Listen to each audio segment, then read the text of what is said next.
RMC, After Paris, François Pinet. After Paris épisode 22, salut à toutes et à tous, merci de nous écouter en podcast, de nous regarder sur After Foot Télé, sur les téléconnectés ou encore sur YouTube. Vous pouvez nous laisser tous vos commentaires pendant cet épisode After Paris, le podcast de ceux qui ont aimé puis détesté Gabi Heinze ou encore Lorik Sana. Bah oui, il rigole, il est là, Julien Taxis. Salut Julien. Salut François, oui, ce sont des noms qui nous ont plu puis déçus. Alors à la différence près qu'Heinze, lui, il a quand même eu un club entre les deux. C'est toujours plus dur à avaler quand c'est le trajet direct. Et avec nous, Matteo Moreau, grand fan du Paris Saint-Germain. C'est une première dans After Paris. Bonjour Matteo. Bonjour François, je ne peux que partager les mots de mon camarade du jour. Vous l'avez compris, pourquoi on parle de Heinze, de Sana ? Parce qu'on va faire un spécial PSG-OM, c'est ce dimanche 21e journée de Ligue 1. Et qui de mieux pour en parler qu'un joueur qui a porté les couleurs parisiennes pendant 132 matchs. Il a joué 8 fois contre l'OM et certains matchs sont restés dans les mémoires. Fabrice Pancrate est avec nous, salut Fabrice. Salut la team. Salut Fabrice. Et oui, certains matchs, et on va en parler avec toi de tes souvenirs forcément de PSG Marseille. Il y a eu une victoire 2-1, on s'en souvient, où tu es passeur décisif pour Paoletta, but de Paoletta, but d'Edouard Cissé pour une victoire 2-1. Et puis il y avait aussi en 2006 un PSG Marseille qui sur le terrain n'avait pas forcément fait des étincelles, mais on s'en souvient parce que les Marseillais étaient venus avec les joueurs du centre de formation. Ouais, ça fait partie de l'histoire des PSG Marseille. Ça a peut-être été le moins spectaculaire, mais ça fait partie de la grande histoire des classiques. On en parlera bien sûr avec vous. Ça sera le 112e PSG Marseille de l'histoire, le bilan en faveur du Paris Saint-Germain avec sur les 111 premiers matchs 50 victoires, 21 matchs nuls et 36 victoires marseillaises. Le PSG qui n'a plus perdu au Parc face à l'OM depuis 5 ans et demi. C'était en 2020, défaite 1-0. Et au contexte tout particulier. Ouais, exactement. Et depuis, il y a eu 2 défaites parisiennes à Marseille en Coupe de France en 2023. La dernière, c'était donc cette saison à Marseille également. Le PSG battu 1-0 le 22 septembre dernier. Un des ratés de la saison parisienne. Est-ce que ça vous reste encore en travers de la gorge, Julien ? Oui, raté du Paris Saint-Germain et raté pour le classique dans son ensemble. Je trouve que ça avait été une très mauvaise pub pour le classique parce qu'il y avait le contexte, match reporté. Alors au lundi, on pouvait visiblement pas faire autrement. Le soir du Ballon d'Or, ça c'est hasard du calendrier. Mauvaise prestation du Paris Saint-Germain ce soir-là avec, je crois, une défense à 3 sortie par Luis Enrique parce qu'il manquait pour ceux aussi. Qui nous regardent, on va voir la composition. Il manquait aussi énormément de joueurs devant. Je crois qu'il manquait Doué, Barcola et Dembélé notamment. Et puis l'OM, on peut en discuter, mais avait fait 20 très bonnes minutes. L'erreur de Chevalier et puis derrière ferme le match. Je crois qu'en temps de jeu effectif en seconde période, franchement, il y a 17 minutes de jeu, ça avait été exécrable en seconde période. Alors après cette bonne guerre, quand t'es l'OM, de préserver le résultat face au PSG, mais ça avait été vraiment un classique assez exécrable, j'ai trouvé. Au-delà du résultat pour le Paris Saint-Germain. Peut-être un esprit de revanche, mais c'est vrai que c'est le 3e match face à Marseille cette saison, puisque entre-temps, il y a également eu le Trophée des Champions remporté par le PSG au tir au but, mais ça a été difficile aussi face à cette équipe de Marseille. Donc c'est vrai que c'est un match dont on ne sait pas forcément comment ça va se passer. Est-ce que Matteo, toi qui seras au parc, dimanche, comment tu imagines ce match à venir ? Je pense que ce sera une victoire du Paris Saint-Germain et un match pas compliqué. Je n'irai pas jusqu'à facile, on verra, mais pas compliqué. Et c'est surtout nécessaire, je crois, pour le PSG de remettre l'église au centre du village. On a eu un match, que vient d'expliquer Julien, là encore, je partage chez moi, assez contextuellement étrange et très vite oublié par les supporters parisiens. Le contexte du Ballon d'Or a joué ce soir-là. Et puis le deuxième match qui est peut-être celui qui a le plus surpris parce qu'on s'attendait à une démonstration, une finale, une volonté, et ça a été compliqué, objectivement. Donc là, un match où il faudrait, c'est en plus l'Olympique de Marseille qui n'est pas dans une période faste, remettre l'église au centre du village. J'ai bien aimé la déclat de Barcola. Les supporters vont mettre le feu, nous aussi, sur le terrain. On n'est pas revenu au déclat d'Arthur Georges dans les années 90 qui disait on va leur marcher dessus, mais ça met un petit peu de feu. Effectivement, la volonté de... Un petit piétinement. Il évoquait une petite marche. Ça sera un PSG privé de Hakimi. Fabrice, forcément, c'est un match à part, un match contre l'Olympique de Marseille. On va pouvoir revenir sur tous les PSG Marseille. Mais comment, toi, tu imagines cette rencontre ? Parce qu'il y a justement ce contexte un peu particulier, le PSG qui a peut-être une revanche à prendre.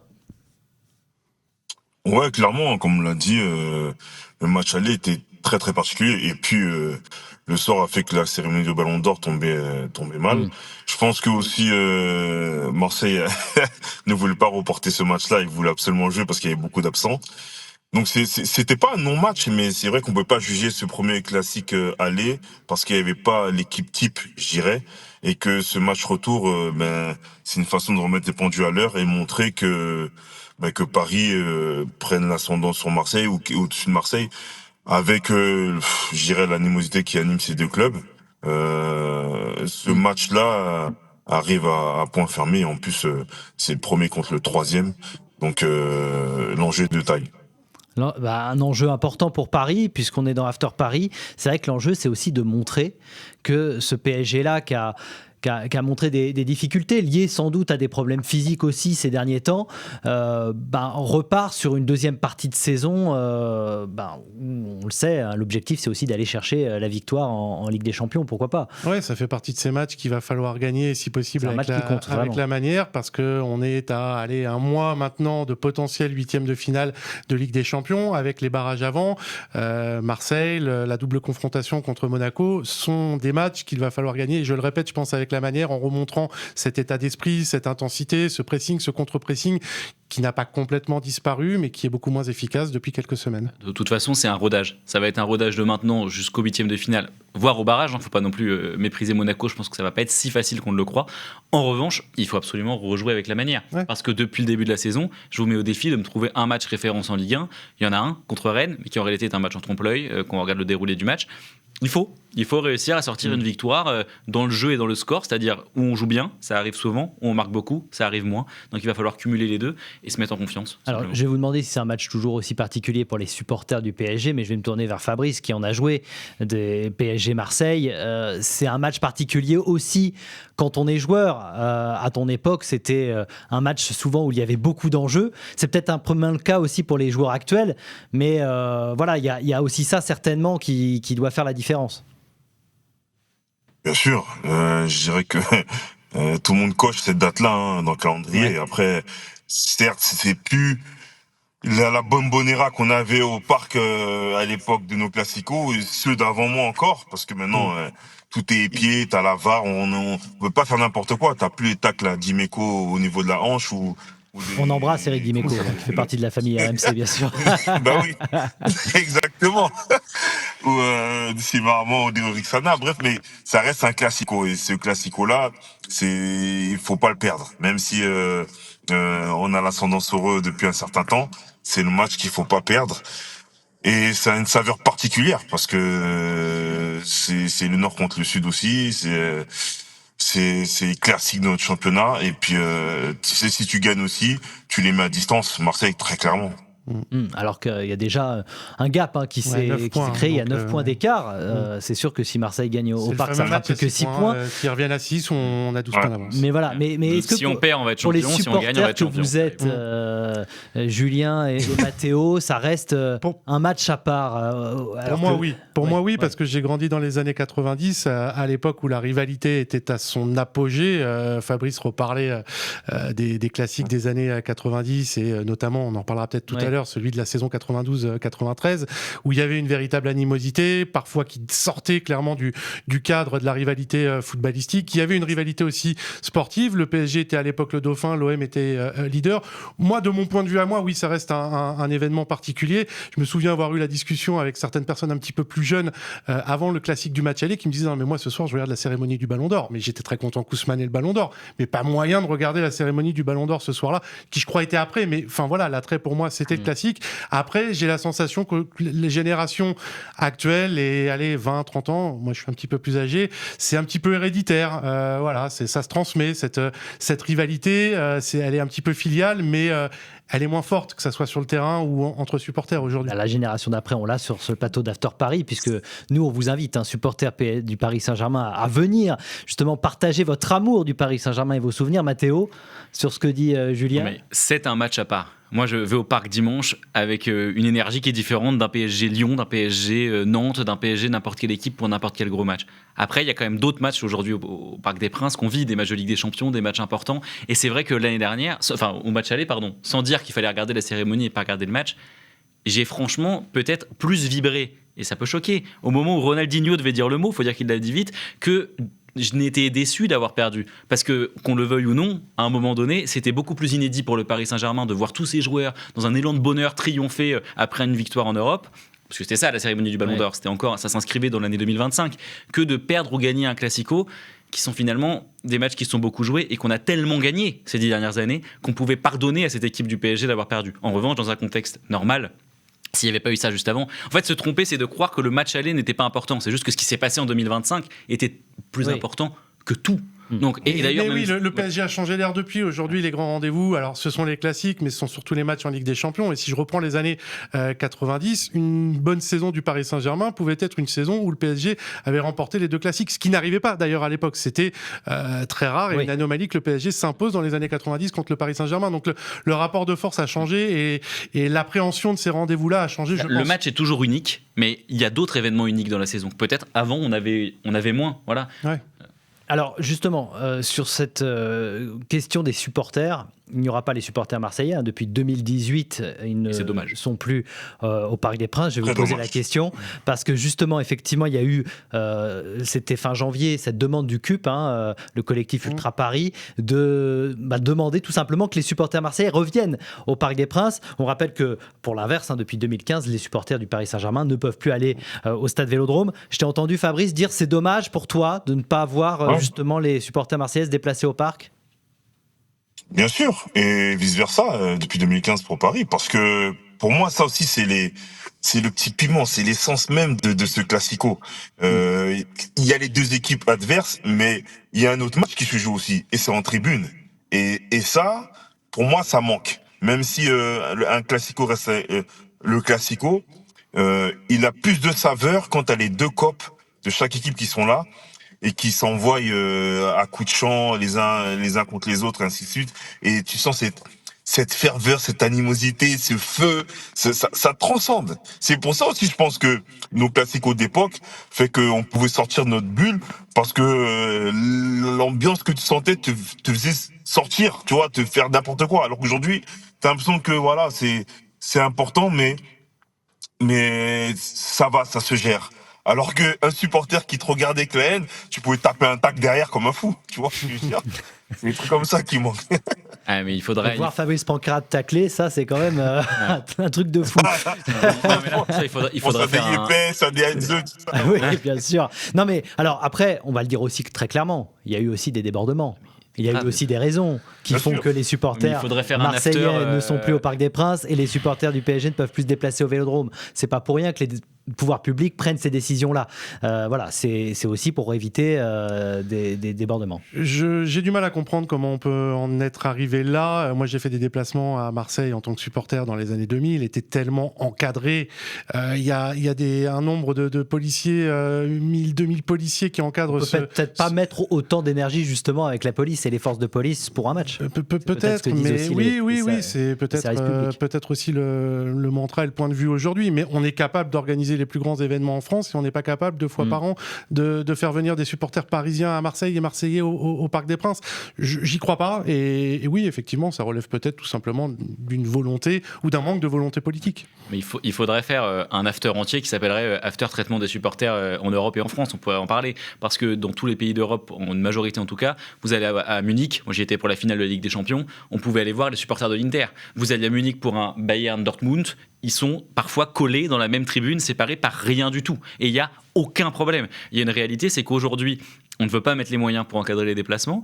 Quand on est tellement plus habitué à avoir des déplacements compliqués qui se passent, qui s'est passé pour la finale de la Ligue des Champions avec les supporters de Liverpool, on a tellement vu les supporters de Liverpool comme des dangers, qu'au final c'est eux qui se sont fait agresser parce qu'on n'a pas imaginé qu'ils puissent être victimes de quoi que ce soit. Donc il y a un traitement des supporters qui est de toute façon catastrophique.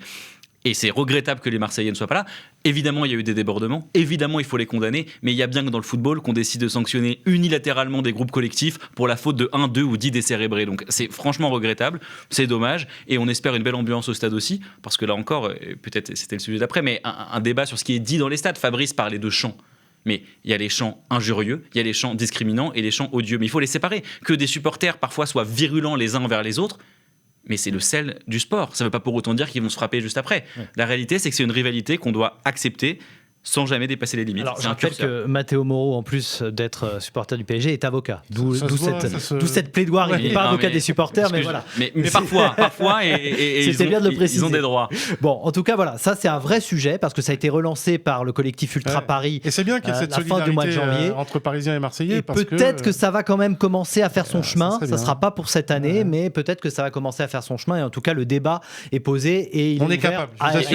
Et certains policiers le veulent. Moi, j'ai fait un mémoire sur ce sujet-là. J'ai rencontré beaucoup de gens à la direction nationale de la lutte contre le hooliganisme, qui sont un peu ceux qui chapeautent les risques, et eux le veulent. Et eux m'ont dit, notre rêve, c'est d'avoir un déplacement non encadré de Parisiens à Marseille et que tout se passe bien. Voilà, leur rêve, leur but ultime. Donc ça serait le rêve de tout le monde, que tout se passe bien. Mais effectivement. je pense que ça pourrait se faire. Alors, vous restez avec nous, bien sûr, dans un instant, deuxième partie d'After Paris, dans un tout petit instant, pour revenir sur les grands PSG Marseille, et notamment ceux que connaît par cœur Fabrice Pancrate, notre invité.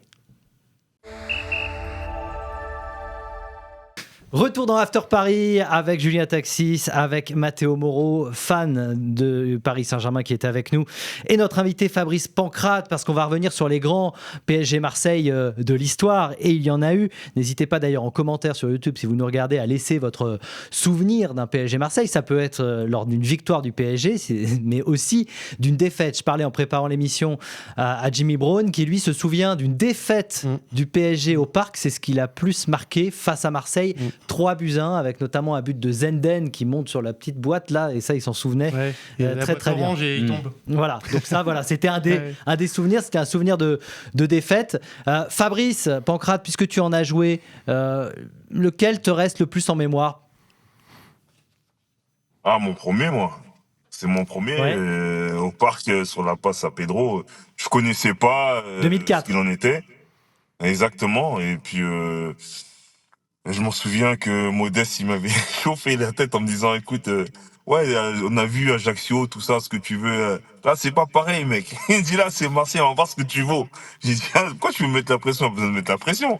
J'ai dit, t'inquiète. Et puis, et j'ai vu dans le tunnel les regards des mecs. Franchement, je rigole aujourd'hui, mais c'était tout nouveau pour moi. Donc, l'intention, tu la sentais, elle était palpable.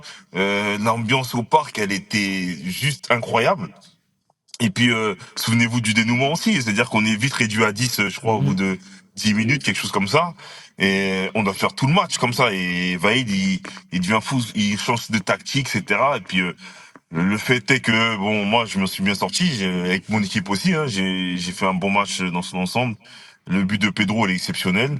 Et puis derrière, même si c'est un compte favorable, la frappe qu'il met Edu. Le but d'Edouard Cissé est exceptionnel aussi. 2 buts magnifiques. On vous invite à revoir les résumés pour les plus jeunes. 10 contre 11, donc je t'imagine même pas le Parc, comment il avait explosé quand Edouard l'a marqué. C'était incroyable. Et comment il avait préparé ce match justement, Vaïd Halilhodžić? Est-ce que tu te souviens un petit peu de la causerie? Je sais qu'aussi en face, il y avait le retour d'un certain Fabrice Fiorez qui était dans votre équipe juste avant et qui avait vécu, lui, une soirée difficile, très mouvementé et secoué. Est-ce qu'il y avait un plan anti-Fabrice Fiorez? Très fortement en tout cas, on a pu savoir. Est-ce que vous étiez en mission? Il n'y avait pas un plan, mais Vaïd, il faisait que de répéter, lui c'est traite. N'oubliez pas, lui traite. Ça s'est vu. Je dis, mais attends, traite, c'est pas possible. Moi, proposer contrat, lui là, lui traite, lui pas toucher ballon ce soir. Mais il n'y avait pas un plan anti-Fiorez, mais en tout cas, je sais que ce match-là, Vaïd nous avait conditionné parce que justement, il y avait tout déjà DU qui était parti. Ouais. Mais dans un autre contexte, DU était parti, parce qu'il n'avait pas prolongé son contrat ou il n'a pas trouvé d'accord avec le club. Et puis, Fiorez, à quelques minutes de la fin du mercato, enfin, un mois avant, il était devenu fou, Vaïd, parce que c'était son chouchou un peu, tu vois. Donc, si tu veux, le contexte était ce qu'il était. Et puis les supporters, ils ont tellement mal pris qu'ils attendaient ce classico de pied ferme. Et tu l'as senti, je te jure, tu l'as senti le truc. Et puis je m'étais à la place de Fio, je me dis putain, comment faire pour jouer le match? Je crois que ce qui était pas malin, c'est qu'il tirait les corners et que malheureusement au bout du deuxième, troisième corner, il peut plus tirer parce qu'il y a des projectiles de partout et voilà, on le voit. Il y a des CRS qui se mettent devant lui pour lui permettre de tirer les corners. Vous voyez que la police elle est disponible pour encadrer les matchs. Toucher la balle. Dès qu'il touchait la balle, corner, t'entendais une bronca, mais t'entendais un bruit sourd, c'était fou. C'est là que je t'ai dit quand le parc, comme s'il se mettait à chanter et à gronder même, là, ça faisait peur, je te jure.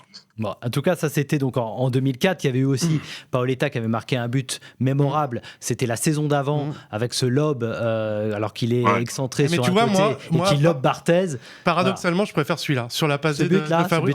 Tu revois Barthez qui bouge pas, qui est planté sur les appuis. Pour moi, il est encore plus beau que le petit lob sur la ligne des 6 mètres. Mais ce qui est fou, c'est surtout d'entendre beaucoup de gens questionnent dans le foot actuel l'impact des rivalités entre supporters, des trahisons entre joueurs. On entend souvent que le foot romantique n'existe plus, machin. Mais ce genre d'anecdote, c'est fou d'entendre qu'un coach puisse dans le vestiaire dire aux joueurs, lui traite, lui vraiment, mais enfin que ça les piquait à ce point qu'il le transmette à ses joueurs. C'est le fameux j'ai vomi. J'ai vomi. C'est le fameux j'ai vomi.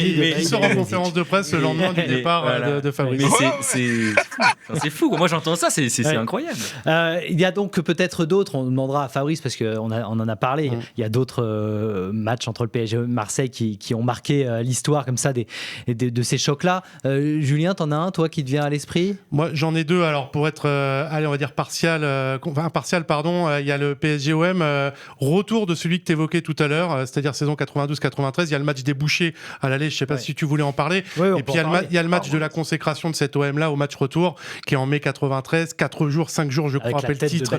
Avec la tête de Basile Boli, ils sont tous cramés, ils ont fait la fête pendant 4 jours. Et dans un vélodrome, alors il y avait eu des incidents, il y avait une ambiance qui était apocalyptique et vraiment incendiaire au vélodrome, mais l'OM bat le PSG, est sacré champion de France quelques jours après avoir été sacré champion d'Europe avec une tête plongeante en dehors de la surface de Basile Boli. Donc voilà pour moi le côté marseillais, vraiment le grand souvenir et le grand classique. Et puis d'un point de vue plus personnel, PSG-OM mai 99, le PSG est mené 1-0, le PSG joue le maintien et finalement renverse le match face à un OM qui joue le titre. Ça permet d'avoir une pensée aussi pour Roland qui était l'entraîneur de cet Olympique de Marseille magnifique à l'époque. J'ai jamais vu le parc se soulever comme ce soir-là, notamment sur l'égalisation de Marco Simone, parce qu'aujourd'hui à l'époque le PSG ne gagnait jamais. Je crois que le PSG n'avait plus gagné depuis 10 ans contre l'OM à l'époque. Depuis 9 ans en championnat. Et l'égalisation de Marco Simone, pour moi, j'en ai des frissons. C'est le but que j'ai vu au Parc des Princes où le parc se soulève comme un seul homme, encore plus que sur le but de Bruno Rodriguez, le but de la victoire, parce que là tu sens qu'il va se passer un truc, mais le but de Marco Simone, c'est le but all time. Alors toi tu es plus jeune, Mathéo, je sais pas si tu as un souvenir. Il parle de matchs qui étaient en -3 avant moi, mais Dieu merci, on a des résumés. Non, moi j'aurais une remarque d'abord, c'est quand tu parles du titre de champion de France de 1993, permets-moi d'actualiser le présumé titre puisqu'ils l'ont perdu. Et ensuite, plus sérieusement sur les deux matchs, j'hésite entre deux. Et ça permet de rebondir sur ce qu'on évoquait. J'allais dire le 5-1 qu'on met après le 4-0 contre Barcelone, qui se passe en 2017, du coup, sur une espèce de 10 jours de folie où on gagne 4-0 contre Barcelone. Sur l'entre-deux-matchs. L'entre-deux-matchs, et qui est dingue. Mais le contexte, justement, fait qu'à l'époque, les matchs contre Marseille étaient importants, mais il y avait la Ligue des Champions, puis il y a la remontada 2 semaines plus tard. Donc, ce match-là, le vrai match, moi, qui m'a marqué, c'est le 2-2, premier match de Zlatan, premier classico, avec ce but sur corner. Je pensais que tu allais parler de l'égalisation de Cavani, mais c'est vrai. Non, mais ce but sur corner qu'il met zlatanesque, et puis ce coup franc de 30 mètres. Enfin, dans un vélodrome en furie, c'est un peu, c'est le début. Pour moi, c'était complètement avec un Gignac exceptionnel à Marseille. C'est un match qui m'a beaucoup marqué parce que justement, c'était le tout début du PSG Qatari. Il n'y avait pas encore cet aspect Ligue des Champions comme on a aujourd'hui, qu'on vient d'évoquer, qui a un peu éteint les classiques. On en a parlé effectivement, cette rivalité qui se délue un petit peu ces dernières années, puisqu'il y a moins d'enjeux entre le PSG et Marseille, ce qui était vraiment le cas dans les années 90, et il y a moins de suspense aussi. Tu évoquais des matchs, il y a eu 3-0 en 2018, 4-0 en 2019, 4-0 aussi en 2023. Zlatan Ibrahimovic d'ailleurs est le meilleur buteur sur les confrontations entre le PSG et Marseille avec 11 buts. Mbappé a marqué 9 fois lors de PSG Marseille et Cavani 7 fois. Et d'ailleurs il y avait cette phrase de Kylian Mbappé, je ne sais pas si vous vous en souvenez, où il dit après un match nul 2 buts partout justement en 2017, il a 19 ans à l'époque, pour eux c'est le match de la saison, il n'avait pas la même importance que pour nous, peut-être est-ce de notre faute, on n'a pas mesuré l'importance de ce match. Lorsqu'on signe, on ne nous dit pas l'objectif c'est de gagner le Classico, non, l'objectif c'est le titre, le rêve c'est de gagner la Ligue des Champions. Voilà, après il en marquera d'autres, c'est une petite erreur de communication à l'époque. Oui et non, parce que le football il a changé, il est toujours très pragmatique et je pense qu'il est pas loin d'avoir raison sur ce que représente aujourd'hui aujourd'hui le classique dans le vestiaire. C'est un match important, c'est un match à ne pas perdre, mais qui a absolument pas la même saveur et le même intérêt qu'à l'époque où, je me répète, une saison où tu gagnais les 2 classiques, ce qui n'arrivait pas, pouvait être une saison réussie. Alors il y a un match, je voulais revenir avec toi sur ce match, Fabrice, parce que c'est certes, on l'a dit, le moins spectaculaire, mais c'est le fameux 0-0 au Parc des Princes, quand l'équipe de l'Olympique de Marseille, à l'époque dirigée par Pape Diouf, décide d'emmener donc ce qu'on a appelé les minots, les joueurs du centre de formation, pour justement contester. Ils avaient peur que les supporters marseillais ne soient pas en sécurité au Parc des Princes.